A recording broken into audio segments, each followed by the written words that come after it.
Уақыт ұрлап барады ажарыңды, ана сенің өмірің ғажап үлгі.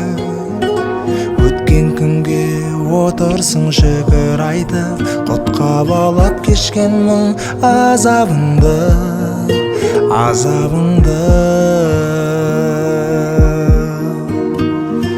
Сын шақтарда қалған жоқ шөгін қолап, жаныма ана сенің жырың қуат. Кеше біздер бал еді, түсінбеппіз, түсін алмай жүрміз ау бүгін бірақ.